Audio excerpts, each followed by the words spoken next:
Bom, gente, continuamos o papo sobre tecido conjuntivo, falando sobre um tipo de tecido conjuntivo em especial agora, que é o tecido sanguíneo, né?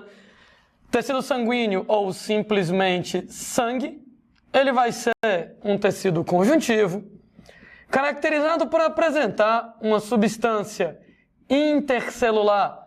Gente, eu lembro que o que caracteriza os tecidos conjuntivos, né, é que eles vão ter células espaçadas e abundância de substância intercelular.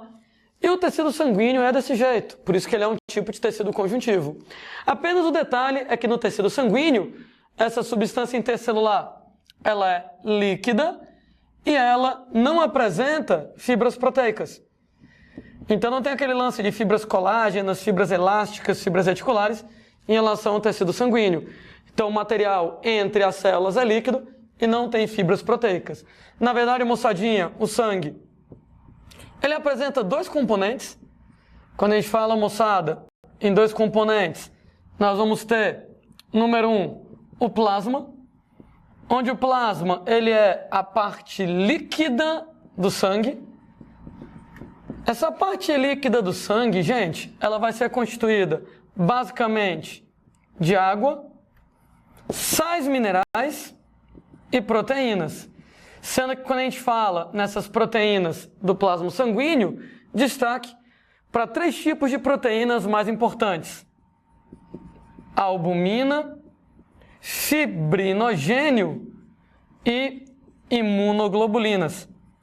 E aí, claro, né, a gente conversa um pouquinho melhor sobre cada uma dessas proteínas, como é que elas vão estar funcionando. Quando a gente fala, moçada, lá, em termos de albumina, gente, é a proteína mais abundante do plasma. Ela não é a proteína mais abundante do sangue, mas ela é a proteína mais abundante em relação ao plasma sanguíneo. Ela, gente, é produzida no fígado. E o papel lá da albumina, duplo papel, tem papel de reserva. É a mesma albumina que você encontra no ovo, né? Daí quando você come ovo, você come albumina, que é uma proteína de reserva, no caso do ovo, para o pintinho em desenvolvimento, mas na gente também tem esse papel. Só que além do papel de reserva, a albumina tem um papel também de garantir o equilíbrio osmótico entre o sangue e os tecidos. Aliás, uma história que a gente já contou para vocês, mais ou menos, né? Era uma vez, moçada, o sangue, era uma vez os tecidos ao redor do sangue. E, gente, nos tecidos ao redor do sangue, nós vamos ter muita proteína. Para poder garantir o equilíbrio osmótico entre sangue e tecidos, eu também tenho que ter muita proteína no sangue.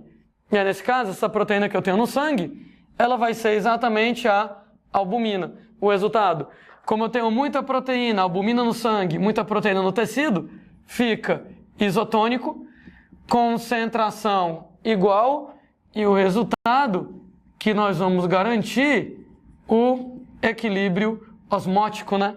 Ninguém ganha água de ninguém, ninguém rouba água de ninguém através de mecanismos de osmose, que você garante a isotonicidade. Entretanto, toda vez que de alguma maneira eu mexo na quantidade de albumina, eu posso chegar e ter um desequilíbrio osmótico. Um exemplo, moçada, dessa situação, a gente escreveu nas aulas de proteínas com aquela condição chamada de Kwashiorkor, né? Kwashiorkor, para quem não lembra, vai ser a desnutrição proteica, a desnutrição por falta de proteínas. E uma vez que você não tem proteína para comer, o resultado é que você acaba consumindo as suas proteínas de reserva. Acontece que a principal proteína de reserva é exatamente a albumina. Então você vai ter o consumo de albumina como proteína de reserva, o consumo lá da albumina do sangue. A consequência disso é que nos casos de Kwashiorkor, era uma vez o sangue, era uma vez os tecidos. Os tecidos continuam com muita proteína, mas, moçada, já que o amiguinho com Kwashiorkor está com desnutrição proteica, ele vai consumir a albumina do sangue dele, vai ter pouca albumina no sangue. O resultado é que agora eu vou ter um desequilíbrio osmótico, né? Pouca albumina, o sangue fica hipotônico. Muita proteína, o tecido fica hipertônico. E, gente, pela 50ª, milionésima vez, osmose, né? A água vai do meio hipo para o meio hiper. Nesse caso, então, a água se desloca nesse sentido. O resultado, uma vez que a água vai do meio hipo para o meio hipertônico, o resultado é que os tecidos acumulam água. E uma vez que os tecidos acumulam água, eles acabam inchando, né? Nome fresco para inchaço, edema. Então o cara vai ficar todo edemaciado.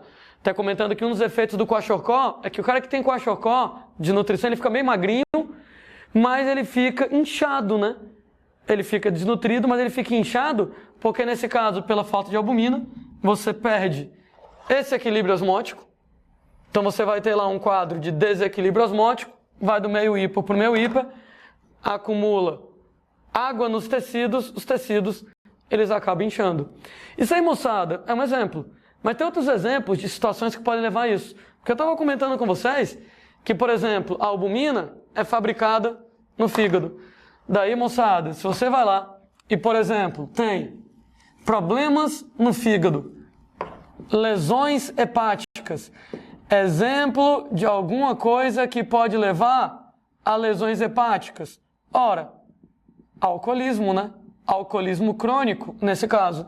Se o cara, moçada, toma todas e mais algumas, isso quer dizer, gente, que o cidadão ele vai lá, tá com o fígado todo lascado, o resultado é que diminui a produção de albumina por parte do fígado.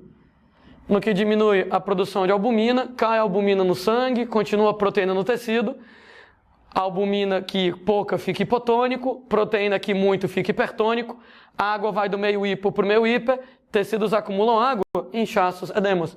Daí, alcoólicos crônicos, eles às vezes ficam, moçada, né, com a barriga grande. Tanto tem a ver com gordura, né, porque o excesso de álcool vira gordura, mas tem a ver com retenção de líquido. Fica com o rosto redondo, né, que no Ceará, a gente às vezes tem uma gíria lá pro cidadão que é cachaceiro, né, papudinho, né, porque o cara lá que toma muita cachaça, ele fica com o rosto redondo, né, papo, né, papudinho lá. Se o seu amigo cachaceiro tá ficando papudinho, é mau sinal, viu? Quer dizer que o fígado dele tá começando a ir pro beleléu, né? Quer dizer que nesse caso lá o fígado dele tá começando a ficar todo lascado. Porque ele tá lá ficando com o rosto redondo, inchado, edemaciado, papudinho aqui, exatamente porque você vai ter o fígado lascado e a diminuição na produção de albumina. Né? Então essa é a primeira proteína do plasma que eu queria lembrar, albumina. Segunda proteína do plasma que eu queria lembrar, fibrinogênio. Gente, fibrinogênio vai ser lá uma proteínazinha fabricada no fígado também.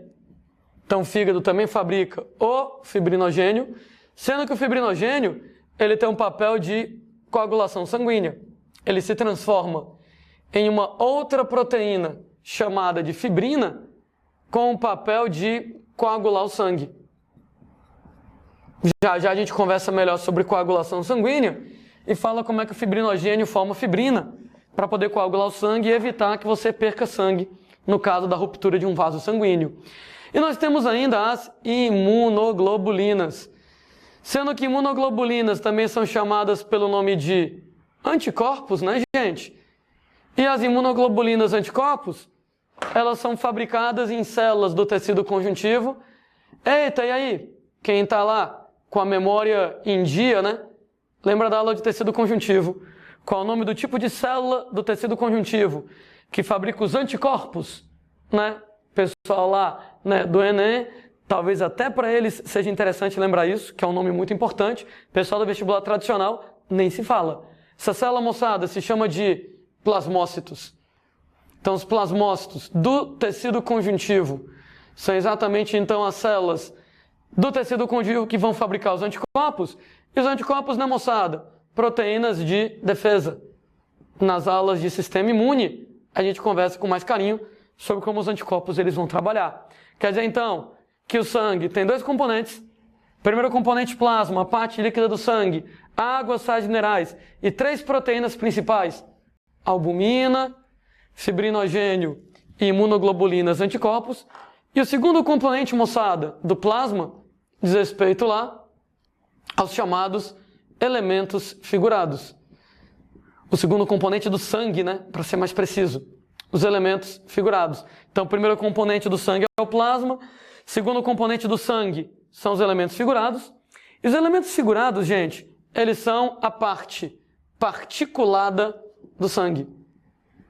Quando eu falo em parte particulada, são as partículas do sangue. Não vou dizer que são as células sanguíneas, porque nos elementos figurados eu tenho células, hemácias, leucócitos. Mas eu tenho fragmentos de células. Lembrem-se, por favor, que plaquetas não são células, mas elas são fragmentos de células da medula óssea. Então, os elementos figurados, a parte particulada do sangue, hemácias, também chamadas glóbulos vermelhos, leucócitos, também chamados glóbulos brancos.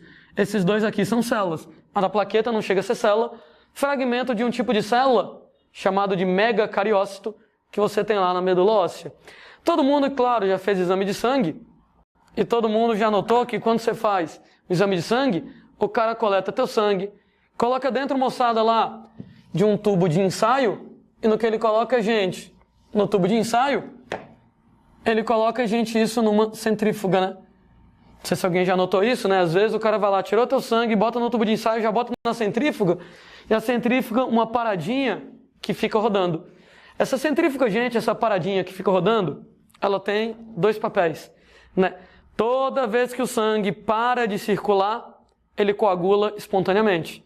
Sangue parado, ele coagula, né? Daí, motivo número 1 de colocar na centrífuga, deixar o sangue se mexendo para ele não coagular. Se alguém já doou sangue, e se você não doou sangue ainda, doe sangue, né? Vai lá ajudar uma pessoa, né? Se você já doou sangue, talvez você tenha notado lá, o cara vai lá, né? Coloca a agulha no teu braço, coloca a mangueirinha até a bolsa de sangue, e a bolsa de sangue fica numa espécie de mesa que ela fica balançando.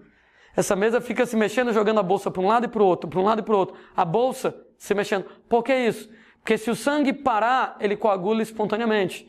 Então, para poder exatamente evitar que o sangue, né, pare e coagule, tá lá a galera tirando o teu sangue lá, quando você doa sangue, demora um tempinho até tirar lá sangue suficiente para encher a bolsa, então a mesinha fica balançando a bolsa de sangue, para o sangue ficar se mexendo e não coagular. Depois a gente explica como é que a coagulação funciona e por que quando o sangue para, ele coagula espontaneamente. Fato é que então a gente botou na centrífuga. Número 1, para o sangue não ficar parado e não coagular. Número 2, nas aulas de química a gente aprende que centrifugação é uma maneira de separar misturas. E aí, moçada, nesse caso, nós vamos separar os componentes do sangue. Depois de um tempinho lá na centrífuga, você vai notar duas fases no sangue. A parte de cima, gente, equivale ao plasma. O plasma, ele é amarelo, puxado para transparente. E a gente tem que 55% do sangue, ele é plasma. A parte de baixo, gente, corresponde aos elementos figurados. Na verdade, aqui nos elementos figurados, nós vamos ter plaquetas, leucócitos, glóbulos brancos, e vamos ter hemácias, glóbulos vermelhos. Mas a porcentagem de glóbulos vermelhos, ela é muito, muito maior. Aliás, a porcentagem de glóbulos vermelhos é tão grande que os elementos figurados, eles acabam ficando vermelhos.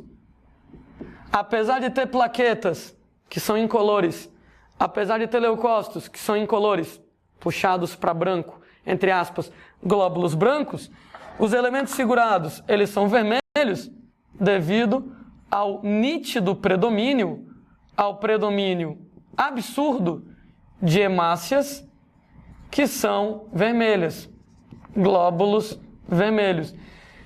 E aí, moçadinha, nesse caso, você vai ter lá que 45% do nosso sangue, ele vai ser elementos figurados. Então você pega lá, bota na centrífuga, separa o plasma de coloração amarela, os elementos figurados vermelhos, e a porcentagem é mais ou menos essa. Inclusive, chamamos pelo nome de hematócrito. Quando você faz o exame de sangue, normalmente você vai pegar o resultado do exame de sangue, o primeiro dado é o hematócrito. O hematócrito, moçada, lá, ele é exatamente o exame que vai dar a proporção entre elementos figurados e plasma no sangue. Essa proporção entre elementos figurados e plasma chamado lá pelo nome então de hematócrito na brincadeira, normalmente se expressa de modo que você coloca a porcentagem de elementos figurados sobre o total do sangue. Então, nesse caso, seria o volume, e sim volume, tá? De elementos figurados sobre, moçada, o volume total de sangue. Então, quando você faz essa continha aqui, você vai ter o valor do hematócrito. Ora, pessoas, qual é o valor do hematócrito normal, né? Que é o normal de acontecer numa pessoa? Ora, eu estava comentando que normalmente o plasma é na casa de 55%, os elementos figurados na casa de 45%.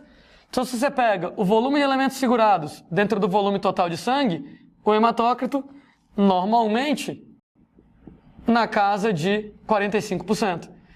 Então, 45% do sangue é elementos figurados. 45% do total do sangue é elementos figurados. Os outros 55% serão o plasma. Né? Para o pessoal do Eu Só Quero Enem, para o pessoal que vai fazer os vestibulares, que não exigem tantos detalhes, claro que o cara não vai querer que você saiba de cor o que é o hematócrito. Mas ele pode colocar para você situações, problemas, situações para você, de repente, analisar o que é que iria acontecer. Então, o cara pode colocar uma situação desse jeito. Imagina que você está, de repente, dando uma de médico e você está pegando lá um paciente, que o paciente está desidratado. Num paciente, moçado, desidratado, você espera que o hematócrito esteja maior ou que o hematócrito esteja menor? E aí, me ajude a pensar. Uma vez que o cara está desidratado, ora, moçada, o cara está desidratado, ele está com pouca água. Se ele está com pouca água, ele vai estar, então, automaticamente com pouco plasma. E se ele cara está lá com pouco plasma, automaticamente o volume total do sangue dele diminui. Quer dizer que, olhando a fórmula do hematócrito, o volume total de sangue diminui. Me ajuda aí com a matemática. Se eu pego uma fração e nessa fração o denominador diminui, o que é que acontece com a fração como um todo? A fração como um todo, ela aumenta. Então, se o cara está desidratado, com pouca água no sangue, com pouco plasma, o volume total de sangue diminui. Se diminui o volume total de sangue, diminui, né, o denominador, a fração como um todo aumenta. Então, o resultado é que aumenta o valor do hematócrito. Então, um exemplo. Pô, como eu estou dizendo, isso aqui, tu não tem obrigação de saber, né? Isso aqui, o cara vai lá e coloca a situação problema, ele conta a história, ele explica o que é o hematócrito, ele explica lá o cara desidratado, ele vai lá e diz, no cara desidratado, como é que o hematócrito deve estar? Então, menor volume total de sangue, o hematócrito, então, deve estar mais alto. Como, claro, alguém poderia imaginar algumas outras várias situações médicas que o cara coloca para você a situação problema, para você analisar o que é que aconteceria em relação ao diabo lá do hematócrito. Qual é a minha brincadeira a partir de agora? Minha brincadeira a partir de agora é pegar os elementos figurados, hemácias, leucócitos e plaquetas e falar sobre cada um deles, hemácias, leucócitos e plaquetas, de maneira mais detalhada.